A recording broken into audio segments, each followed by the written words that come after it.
नमस्कार दोस्तों, स्वागत है आप सबका हमारी एजुकेशन क्लास में जिसका नाम है टेक्निकल फादर और मैं हूं आपके साथ दीपक चौहान। जितनी भी वीडियो हमारी अभी तक आई हैं, अगर आप लोगों ने वो नहीं देखी हैं तो प्लीज़ एक बार टेक्निकल फादर की जो प्लेलिस्ट है आप वहां पर जाकर उन्हें देख सकते हो। और अगर उनके पीडीएफ नोट्स आप लेना चाहते हो तो लास्ट वीडियो हमारा व्हाट्सअप नंबर दिया हुआ है, उस पर कॉन्टैक्ट करके आप हमसे पीडीएफ नोट्स भी ले सकते हो। सबसे पहले आप हम जो आज का टॉपिक है हम वो देख लेते हैं कि आप किस टॉपिक के ऊपर डिस्कस करने वाले हैं। हमारा जो टॉपिक है वो सिंगल यूज़ प्लास्टिक है और इसकी चर्चाएं आप लोगों ने काफ़ी ज़्यादा सुनी होंगी, चाहे वो न्यूज़पेपर के माध्यम से, चाहे वो टीवी के माध्यम से, समाचार के माध्यम से, या फिर आम चर्चा भी ये बनी रहती है कि जो प्लास्टिक है वो बंद होने वाली है। ये कई बार आप लोगों ने सुना होगा कि प्लास्टिक है वो बंद होने वाली है, इसलिए आप लोग जो है प्लास्टिक को ज़्यादा यूज़ ना करो। प्लास्टिक के जो भी आप प्लांट वगैरह लगा रहे हो वो ना लगाएं। प्लास्टिक में अगर आप अपना करियर खोज रहे हैं तो वो ना खोजें, आप अपना फील्ड चेंज कर दें। ये कई सारी अफवाहें और कुछ सच्चाई भी सामने आप लोगों के आती रहती है, ऐसी चर्चाएँ आप लोगों ने सुनी होंगी। तो सबसे पहले मैं देख लेता हूं कि ये जो सिंगल यूज़ प्लास्टिक का जो मुद्दा है ये चर्चा में क्यों है। हम पहले सबसे पहले ये देखेंगे। सेकंड टॉपिक में हम देखेंगे कि सिंगल यूज़ प्लास्टिक है वो क्या है, इसके पर्यावरण पर क्या प्रभाव पड़ने वाले हैं और समाधान इसके क्या हो सकते हैं। तो चर्चा में ये क्यों है, आप लोग जानते हो कि 73वें जो स्वतंत्रता दिवस था उस पर प्रधानमंत्री मोदी ने कहा कि देशवासियों से एक अपील की और उस अपील में उन्होंने कहा कि जो हमारा देश है उसे हमें सिंगल यूज़ प्लास्टिक से मुक्त देश बनाना है। यानी कि जो सिंगल यूज़ प्लास्टिक होते हैं उन्हें हमें पूरे भारत से ख़त्म कर देना है। फ्रांस में आयोजित G7 सम्मेलन में भी भारत ने सिंगल यूज प्लास्टिक उन्मूलन के लिए प्रतिबद्धता जताई थी। G7 एक पूरा समूह है, ग्रुप है, यूरोपियन कुछ कंट्री हैं उसके अंदर। तो उसमें भी एक सम्मेलन जब G7 का हुआ तो भारत ने कहा, वहाँ पर एक प्रतिबद्धता जताई कि हम जो हैं सिंगल यूज़ प्लास्टिक को अपने देश से कमी करेंगे बल्कि इसे ख़त्म ही कर देंगे। तो भारत सरकार ने एक लक्ष्य रखा जिसे 2022 का लक्ष्य कहा जाता है कि हम 2022 तक भारत को सिंगल यूज प्लास्टिक से मुक्त बना देंगे। जैसे जैसे ये चर्चाएं होती जा रही हैं आप लोगों के मन में ऐसा आ रहा होगा कि प्लास्टिक कहीं ना कहीं बैन होने वाली है, बंद होने वाली है 2022 तक। तो ये कितना सच्चाई इसमें है वो हम देखेंगे।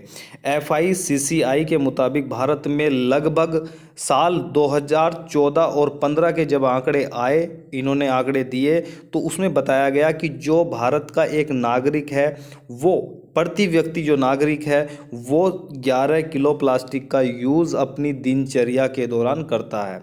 यानी कि एक साल के अंदर एक व्यक्ति 11 किलो प्लास्टिक का यूज़ करता है।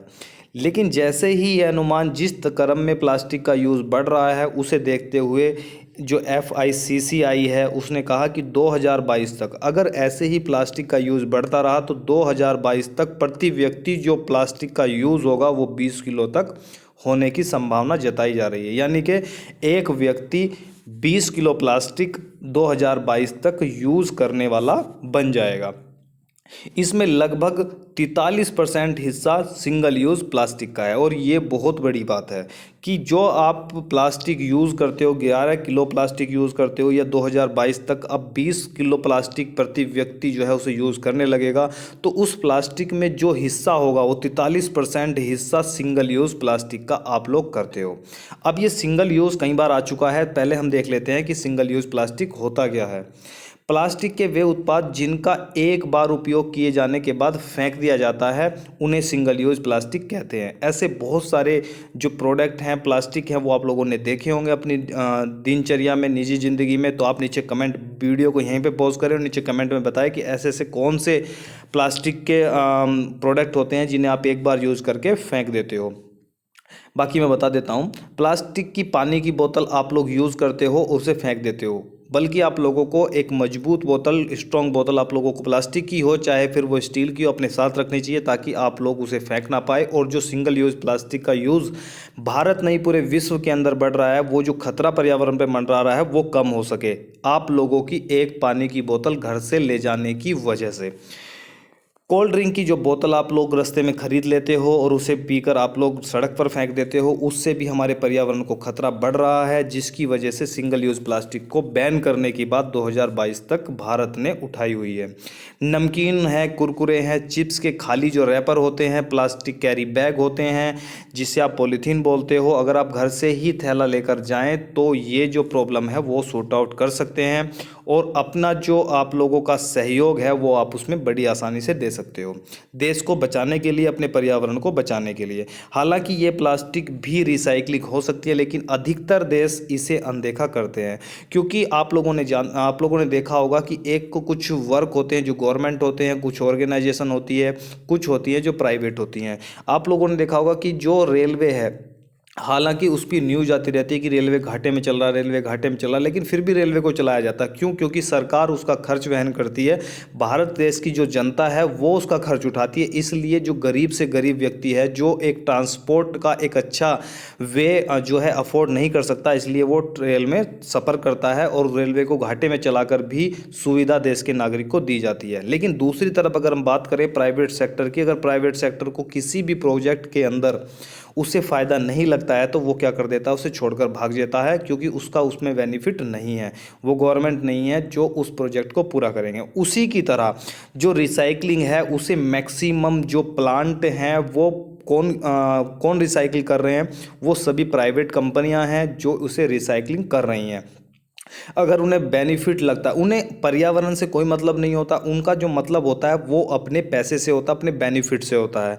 पर्यावरण में वो क्या करते हैं, कितने पेड़ अपनी कंपनी लगाने के लिए काट सकते हैं, कि प्लांट लगाने के लिए आप वो कुछ भी कर सकते हैं, पानी को गंदा कर सकते हैं। एक नदी है, अगर वो अच्छे पानी की, स्वच्छ पानी की नदी है, तो वहाँ पर प्लांट उसके किनारे लगाकर उस पानी को गंदा पोल्यूशन उसमें डाल सकते हैं वो, ताकि आसपास के जो गाँव हैं वो पीते हैं, उनसे बीमार होते हैं। तो जो प्राइवेट सेक्टर होता है उन्हें उस चीज़ से कोई मतलब नहीं होता है। तो इसलिए क्या होता है, जो रिसाइकलिंग, इन जो सिंगल यूज़ प्लास्टिक है, इन्हें रिसाइकलिंग किया तो जा सकता है, लेकिन इसका रिसाइकलिंग का जो पूरा का पूरा जो स्ट्रक्चर है वो पूरा प्राइवेट के हाथों में है। इसकी वजह से वो इसे अपने फ़ायदे के तौर पर देखते हैं, ना कि पर्यावरण को बचाने के तौर पर। तो आप लोगों की ही नहीं, हमारी भी ये रिस्पॉन्सिबिलिटी बनती है कि जो सिंगल यूज़ प्लास्टिक है हम उनका यूज़ बहुत कम से कम करें।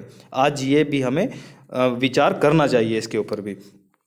नेक्स्ट देखते हैं, दैनिक जीवन में उपयोग किए जाने वाले विभिन्न प्लास्टिक उत्पाद, जैसे कि प्लास्टिक के थैले, स्ट्रॉ, शीतल पेयजल पदार्थ एवं खाना पैकिंग मटेरियल इत्यादि के उदाहरण हैं।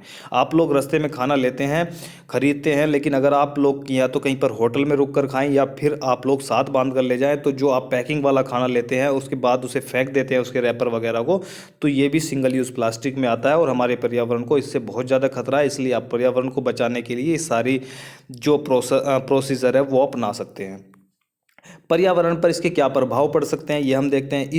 इसका जैव निम्नीकरण नहीं होता है। जैव निम्नीकरण का मतलब होता है बायोडिग्रेडेबल, यानी कि जो मिट्टी है, अगर उसमें कोई कुछ भी चीज़ आप फेंकेंगे, गत्ता फेंकेंगे, कागज़ फेंकेंगे, तो क्या होगा, वो वहाँ पर उसकी मिट्टी ही बन जाएगी, वो गल जाएगा। लेकिन अगर प्लास्टिक को आप फेंकते हो तो वहाँ पर वो क्या है, हज़ारों सालों तक वैसे ही पड़ी रहती है, जिससे क्या होता है, उसका निम्नीकरण यानी कि वो डिग्रेडेशन उसका नहीं हो पाता है। लिहाजा मृदा में इसका निपटान किए जाने से सॉइल डिग्रेडेशन की समस्या उत्पन्न होती है।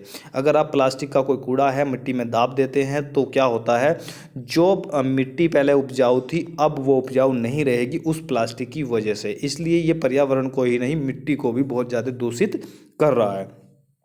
नदी जल स्रोतों में प्रभावित किए जाने से यह सागरों में पहुंच जाता है, जिससे समुद्री प्रदूषण में बढ़ोतरी होती है। आप लोग जानते हो कि समुद्र के नीचे बहुत छोटे छोटे जीव जंतु रहते हैं जो बायोडाइवर्सिटी, जैव विविधता को बनाने में अपनी एक महत्वपूर्ण भूमिका निभाते हैं। आप लोग जानते हो कि सबसे पहले पेड़ पौधे बनते हैं, उसे फिर कोई खाता है, खाने के बाद एक जानवर उसे खाता है, बकरी है चाहे जो भी है, उसे शेर खाता है। तो ये क्या आता है, एक फूड चेन बनी हुई है।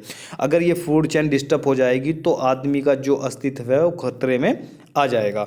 तो जब नदियों के जल में बहकर प्लास्टिक सागरों में पहुंच जाता है तो ऊपर तैरने लगता है पानी में, और पानी में जो समुद्र है, समुद्र में जो ऑक्सीजन आती है वो बाहर से आती है। तो जब ये ऊपर है, रोशनी जो मिलती है, सूर्य की रोशनी वो ऊपर से मिलती है, जिससे क्या होता है, पौधे उसे पाकर क्या बनाते हैं, ऑक्सीजन बनाते हैं। लेकिन जब ये ऊपर प्लास्टिक की बोतलें हैं, प्लास्टिक का सामान है, समुद्र तल पर पानी में तैरने लगेगा, तो जो रोशनी है या सूर्य की जो अल्ट्रावायलेट रे होती है, किरणें होती हैं, जब तक वो पानी के नीचे नहीं पड़ेंगी उन पौधों पर, तो उनमें क्या ऑक्सीजन की मात्रा नहीं बनेगी, ऑक्सीजन नहीं बनेगी, और जो बायोडाइवर्सिटी है यानी कि जैव विविधता है वो डिस्टर्ब हो जाएगी, जिससे फूड चेन डिस्टर्ब होगी, और उसका इफेक्ट सारा का सारा कहीं ना कहीं जीव जंतु और मनुष्य के जीवन पर पड़ने वाला है। आप लोगों के एक छोटी सी समस्या की वजह से कि आप पानी में कोई भी प्लास्टिक का पदार्थ प्रोडक्ट है वो फेंक देते हो, तो आप लोगों को ऐसा नहीं करना चाहिए। समुचित निस्तारण के अभाव में इसे जला दिया जाता है, जिससे वायुमंडल में विषैली गैसें उत्पन्न हो जाती हैं। कई बार आप क्या करते हो कि प्लास्टिक को ख़त्म करने के लिए आप लोग क्या सोचते हो कि आप इसे जला लेते हो, ठंड में भी आप लोग कोशिश करते हो कि जलाकर हाथ सेक ली जाए, लेकिन इससे कुछ जहरीली गैसें निकलती हैं जो हमारी ओजोन परत को क्या करती हैं, बहुत ज़्यादा नुकसान देती हैं। अगर ओजोन परत नहीं रहेगी तो सूर्य की जो सीधी किरणें होती हैं वो आप लोगों के ऊपर पड़ेंगी, पूरे पर्यावरण पर पड़ती हैं, पूरे जो वर्ल्ड है उसके ऊपर पड़ेंगे, उससे नुकसान बहुत ज़्यादा पहुंचा देंगी। आप लोगों ने देखा होगा कि कई बार सूर्य ग्रहण होता है तो आप लोगों को कहा जाता है कि आप लोग नंगे आंखों से उसे ना देखें। क्यों? क्योंकि सूर्य की कुछ हार्मफुल किरणें होती हैं वो पृथ्वी पर उस दौरान आती हैं, जिससे आप अंधे भी हो सकते हो। तो जब ओजोन जो परत होती है अगर वो ही नहीं रहेगी तो इतनी हानिकारक किरणें जो ओजोन परत उसे रोकती है वो आप लोगों के प्लास्टिक जलाने की वजह से जो गैसें निकली हैं उस ओजोन परत को वो खराब कर देंगी, और उसका सीधा इफेक्ट आप लोगों के जीवन पर पड़ेगा। इसके निर्माण में प्रयुक्त रासायनिक पदार्थ खाद्य श्रृंखला में प्रवेश कर मानव सहित अन्य जीव जंतुओं के स्वास्थ्य पर नकारात्मक प्रभाव डालते हैं। यह महानगरों में ठोस कचरे जैसी गंभीर समस्या को उत्पन्न करता है। आप लोगों ने देखा होगा कि जैसे ही आप लोग कोई भी पदार्थ खाते हो, मैं एक चीज़ आप लोगों को बता देता हूँ, आप लोग करते भी होंगे। आप देखते हो कि प्लास्टिक का कोई भी डिस्पोजल होता है जिसमें आप गरम गरम चाय डालते हो, लेकिन आप लोग ये नहीं जानते हो कि जैसे ही गर्मी के संपर्क में प्लास्टिक आता है तो वो क्या होता है, वो मेल्ट होना स्टार्ट हो जाता है या अपनी टीजी फॉर्म में आ जाता है। तो उसके कुछ कण, अगर आप गर्म चीज़ उसके ऊपर डालते हो तो उसके कुछ कण जो हैं वो आपके शरीर के अंदर प्रवेश कर जाते हैं। किसके? प्लास्टिक के। और जब आपके शरीर में जाते हैं तो आपके शरीर को कैंसर जैसी बीमारी भी घेर लेती है। तो कोशिश करें कोई भी गर्म पदार्थ आप लोग प्लास्टिक के किसी भी डिस्पोजल या प्रोडक्ट में आप यूज़ ना करें। खाने पीने का कोशिश करें कि प्लास्टिक का अगर यूज़ आप लोग कर रहे हो खाने पीने में तो ठंडी चीज़ों के लिए ही करें, गर्म चीज़ों के लिए बिल्कुल भी ना करें। तो इससे क्या होता है, जीव जंतुओं के अंदर कई बार आप लोगों ने देखा होगा गाय होती है या कुछ कुत्ते वगैरह होते हैं, वो भी क्या करते हैं, पन्नी को निगल लेते हैं। तो सिर्फ आप लोगों की वजह से जो आप लोग कूड़ा करकट जो भी है प्लास्टिक का वो इधर उधर फेंकते हैं, उनकी वजह से मनुष्य के लिए भी हानिकारक हैं ये, और जीव जंतुओं के लिए, सेहत के लिए भी ये नकारात्मक प्रभाव डालते हैं।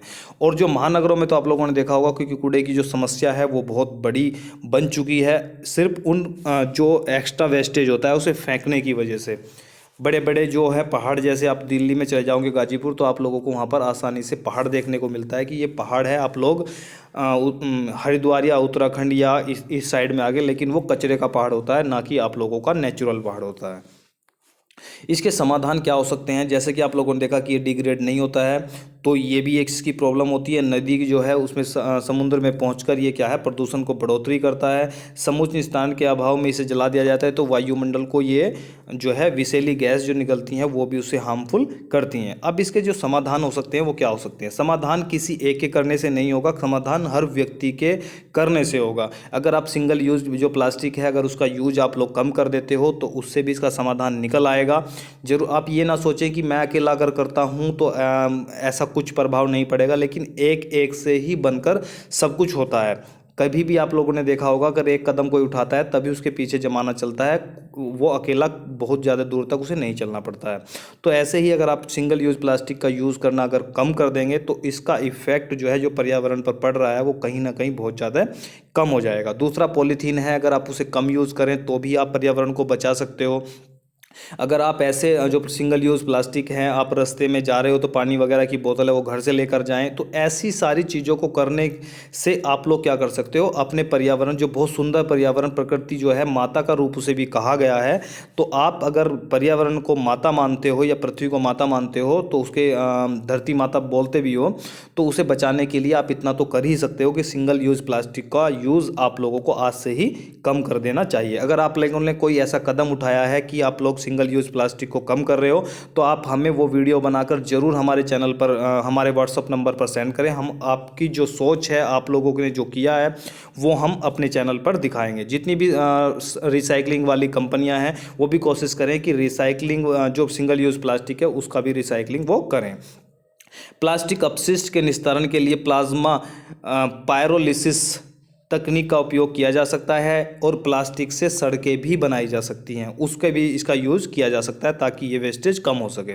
यह तकनीकी ऊर्जा आवश्यकताओं की पूर्ति में सहायक है। प्लास्टिक अपशिष्ट प्रबंधन नियम 2016, ये क्वेश्चन कई बार पूछ भी लिया जाता है कि प्लास्टिक का ये निस्तारण करने के लिए कौन सा नियम बनाया गया है, तो सरकार ने क्या बनाया, प्लास्टिक अपशिष्ट प्रबंधन नियम 2016 को सख्ती से लागू किया जाना चाहिए। ये सरकार की जिम्मेदारी है और बिल्कुल सरकार उस तरीके से काम नहीं कर सकती है जिस तरीके से काम जनता कर सकती है। तो जनता इसे वायु में पूरे प्रदूषण को जो है ख़त्म कर सकती है, सिंगल यूज प्लास्टिक को। सरकार उतना काम नहीं कर सकती, सरकार सिर्फ लॉ बनाकर उसे लागू करने की कोशिश कर सकती है, बाकी काम जो है जनता को ही करना पड़ता है। तो आज के लेक्चर में इतना ही।